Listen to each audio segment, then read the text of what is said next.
Exercise 7.1 का question number 2 है। उसको स्टार्ट करने से पहले डिस्टेंस फार्मूला है, वो एक दफ़ा मैं आपको बता दूं। अगर आपके पास दो पॉइंट्स दिए हों और आपको कहा हुआ है, क्योंकि जाहिर सी बात है कोऑर्डिनेट सिस्टम है, तो कोऑर्डिनेट में आपको पॉइंट्स दिए होंगे। पहले पॉइंट के कोऑर्डिनेट्स हैं x1 y1, दूसरे पॉइंट है उसके आपके पास कोऑर्डिनेट्स हैं x2 y2। फर्ज कर, अब उसके दरमियान कितना डिस्टेंस है इन दो पॉइंट्स के दरमियान, तो उसके लिए हमारे पास होता है डिस्टेंस फार्मूला।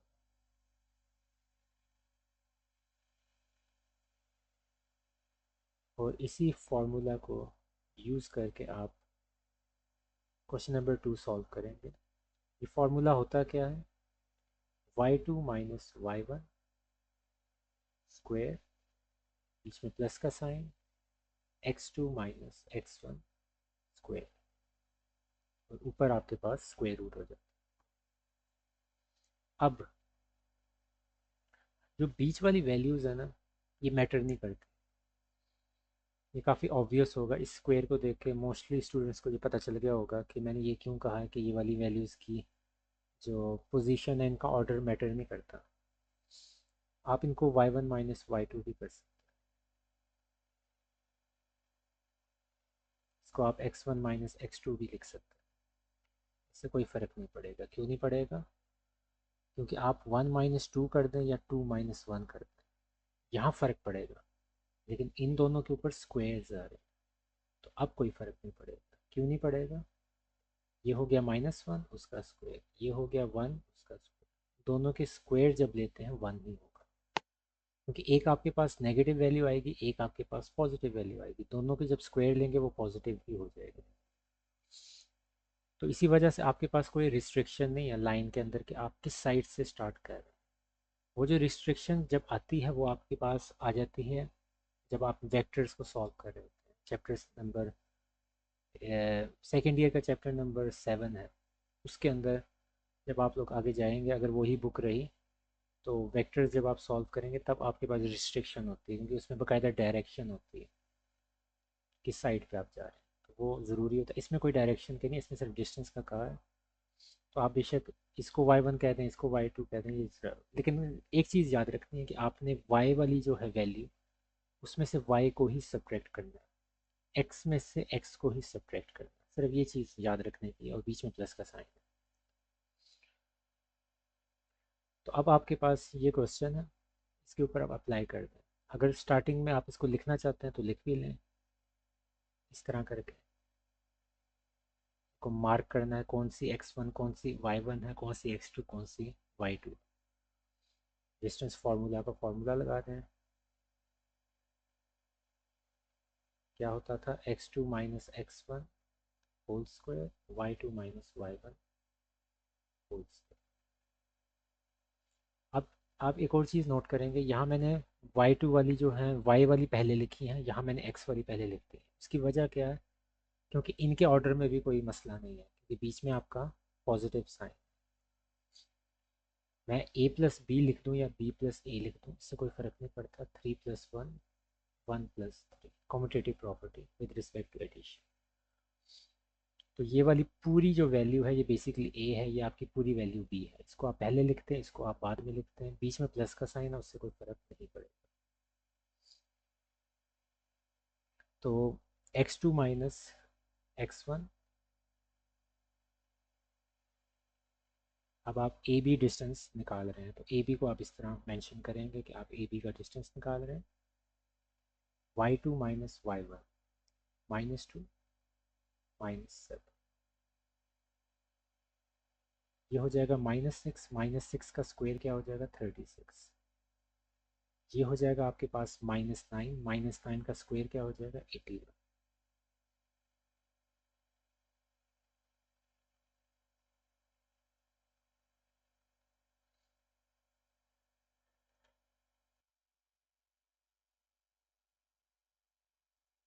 117 है। इसको जब आप कैलकुलेटर में लिखेंगे तो डायरेक्ट भी आंसर आ जाएगा। मैं यहाँ से एक दफ़ा करके देख, 3 ज़ा 9 20, फिर दोबारा 3 से हो रहा है 13, तो 3 क्योंकि 2 दफ़ा आ रहा है तो 3 को बाहर करते हैं, 13 एक दफ़ा आ रहा है, 13 को स्क्वायर रूट के नीचे लिखते हैं।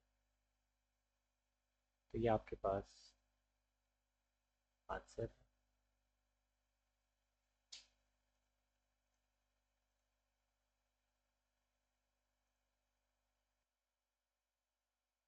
सेम वही काम, अब इस क्वेश्चन के लिए मैं x1 y1 और x2 y2 वो नहीं लिख रहा, डायरेक्ट कर देते हैं। तो आपको सी डी निकालना है। तो x2 minus x1, 3 minus -5। Sir पहली पहली वैल्यूज दोनों की देखें, इसका स्क्वायर, बीच में प्लस का साइन जो मेन प्लस का साइन होता था, और अब सिर्फ दो दूसरी दूसरी वैल्यूज, ये इसकी है ये इसकी है, इनको आपस में सेपरेट कर दें। किस ऑर्डर से करते हैं ये मैटर नहीं करता।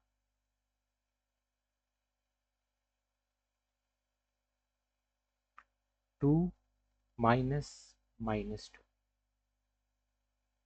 और उसका स्क्वायर और ऊपर स्क्वायर, ये आपस में हो जाएंगे 3 + 5 उसका स्क्वायर, ये हो जाएंगे 2 + 2 इसका स्क्वायर, ये आपस में 8 हो जाएंगे, 8 का स्क्वायर 64, ये आपस में 4 हो जाएंगे, 4 का स्क्वायर 16, ये आपस में 80 और उसका स्क्वायर रूट।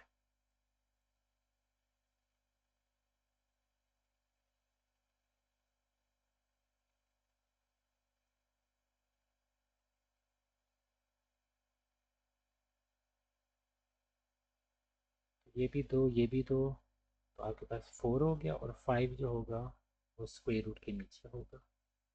ये आपकी सी डी जो डिस्टेंस है उसकी वैल्यू होगी।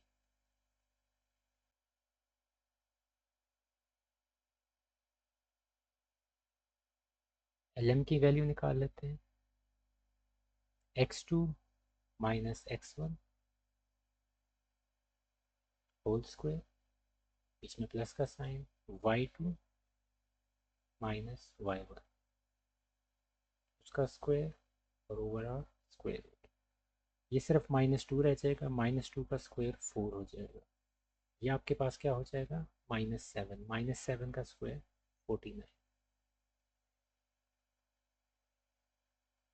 ये 53 हो जाएगा। और 53 को ऐसे ही रहने देंगे क्योंकि 53 प्राइम नंबर होता है, 53 प्राइम नंबर ही होता होगा। कौन सी टेबल में नहीं आता, अगर आता होगा तो याद नहीं है, लेकिन फिर भी इसकी फैक्टराइजेशन उस तरह नहीं हो सकती जिस तरह बाकी नंबर्स की हो गई थी।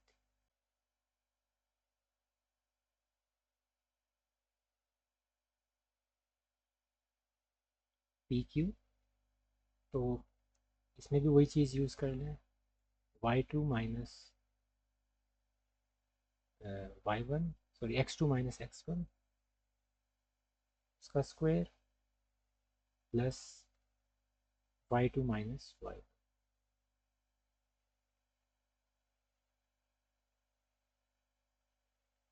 अब कई दफ़ा आप ये देखेंगे इन क्वेश्चंस में ना, एक चीज़ आपको बता दूँ, इस तरह की कंडीशंस आ जाती हैं जिसमें आपको डबल ब्रैकेट्स यूज़ करने पड़ जाते हैं क्योंकि माइनस माइनस वाला।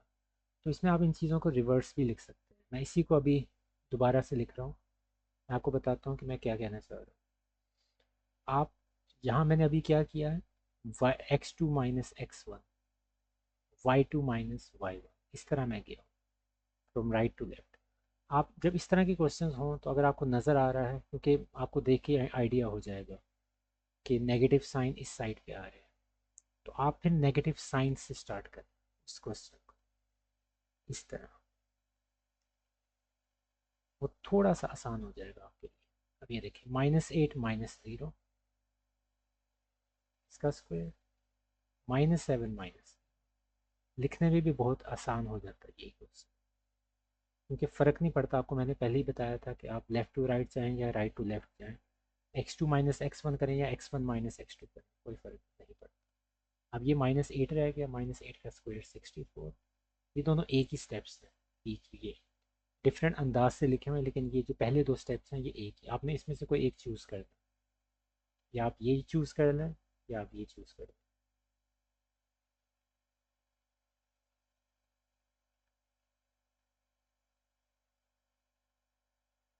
113 यही आंसर।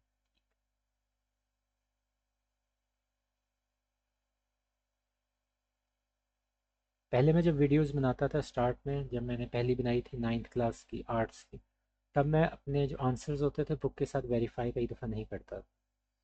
तो कमेंट सेक्शन में काफ़ी स्टूडेंट्स का होता था एतराज़ कि ये बुक वाला आंसर नहीं आया। और सुनने में भी आया है कि बोर्ड में जब चेक करते हैं तो बुक वाला कई दफ़ा आंसर देख रहे होते हैं। तो इस वजह से अब ज़रूरत है कि आप उसी को फॉलो करें जो बुक में जिस तरह लिखा होता है, क्योंकि ओवरऑल स्कीम वही है, लेकिन मैं एक दफ़ा आंसर चेक कर देता हूँ। अगर कई दफ़ा गलती हो जाए तो आप एक दफ़ा बता दिया करेंगे ये वाला बुक वाला आंसर नहीं है, तो मैं आपको कमेंट्स के अंदर लाजमी उसका एक्सप्लेनेशन भी दे दूँगा। और उसको मैं अगर आगे मज़ीद कुछ सॉल्व होना हो ताकि बुक वाला आंसर आ जाए, मैं आपको वो भी कमेंट्स के अंदर ही लिख के भेज दिया करूँ।